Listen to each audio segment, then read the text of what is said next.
But basically what it was, the Lovell family owned this property.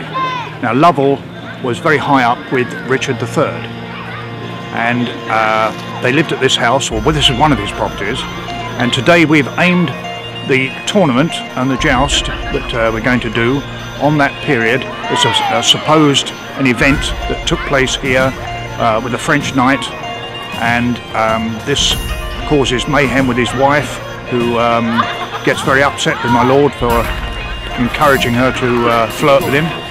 So they have a joust, and so this is pre-Battle of Bosworth, therefore not quite the Tudor period, although the house then went on into the Tudor dynasty and became very famous after that.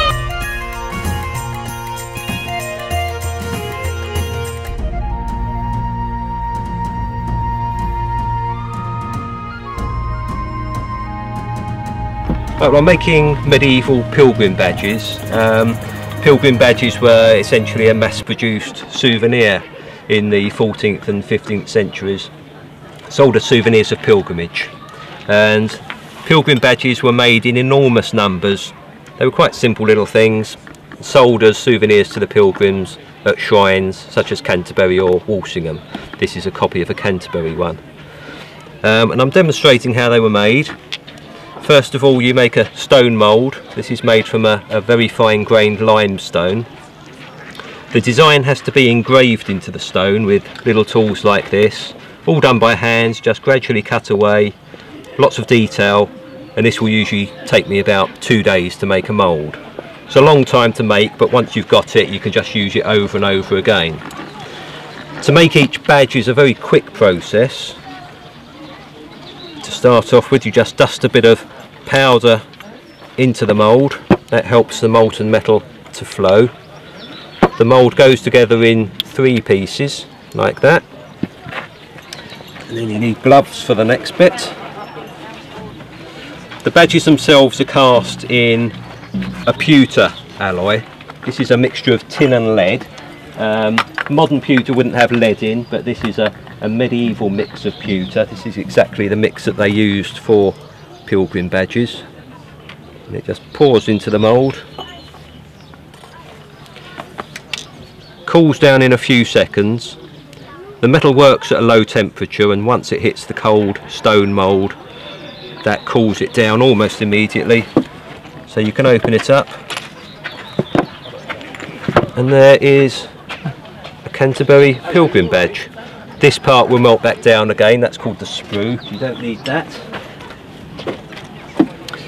They were cast with pins on the back. There's the pin, and that was why the mould was split into 3 pieces, so that as it goes like that, the metal could run down and make the pin in the split there. Just there is a piece of metal that bends over to make the catch. The pin goes under there, and there you have a pilgrim badge.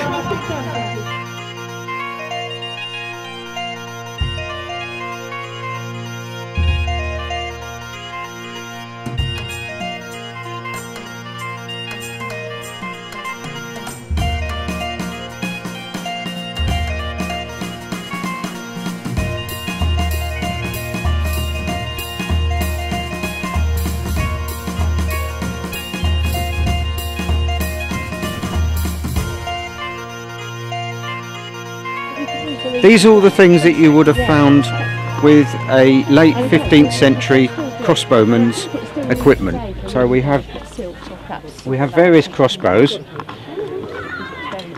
This is an earlier type of crossbow.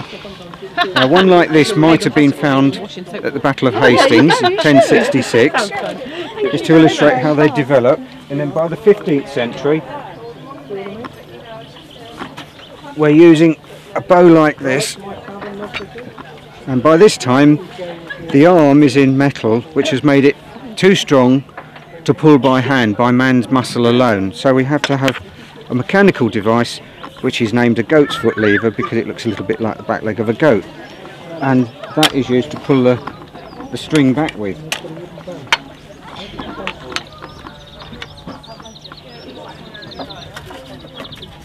What is shot from a crossbow is almost the same as an arrow. That's an arrow. Now that's an exact copy of an arrow found on the Mary Rose, and that is a crossbow bolt. So you can see the difference. The flights on an arrow are normally feathers. On a bolt it's usually parchment or leather. The heads are more or less the same. Different heads for different purposes.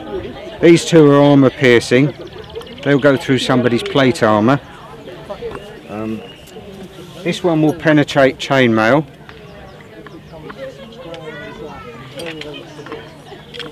This one is used as a firebolt, and this one is normally used against horses. 2 or 3 of those will make a horse more or less unmanageable. All very nasty, but I'm afraid that's what did happen.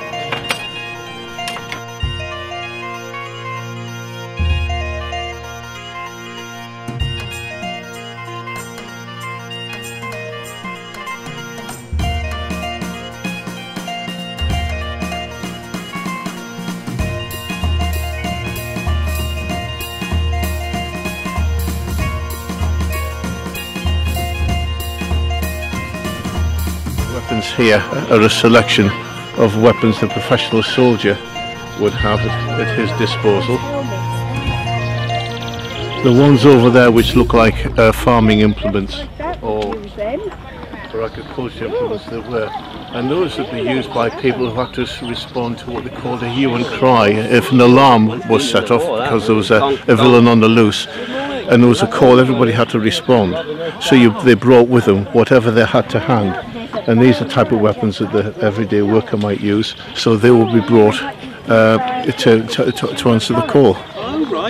And round the other side we've got a harness of 15th century armour, and there's longbows and crossbows. These were things used in what we call the medieval period of history. And it's really just to give the public an overview of the weaponry and some of the kit and equipment used at the time.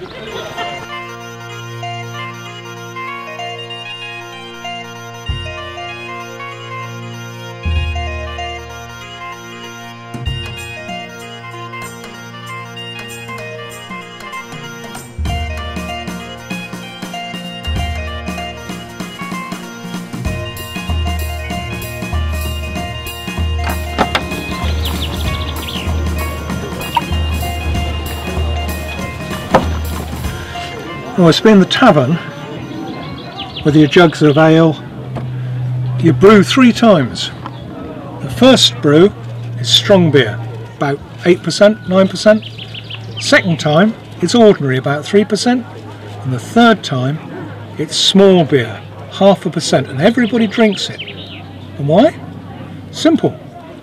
Because water, such as I've got in here, is impure. Back in medieval times, and unless you've got a pure spring, you're not going to have water you want to drink. It'll upset your stomach.